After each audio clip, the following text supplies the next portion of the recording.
You can change your YouTube channel name at any time. First, log in to your YouTube account. Then click on your profile icon, which is in the top right corner.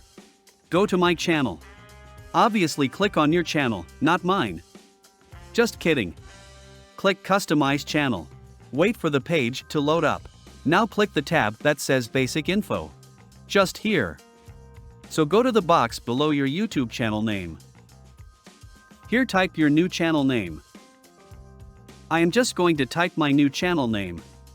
Please note that you can only change your channel name 3 times in 90 days. Before you click Publish, go to the box below where it says Handle. Type your channel name again and see if the handle is available. You will know when it's available when you see the green tick. Just add some numbers or text until you find one that is available.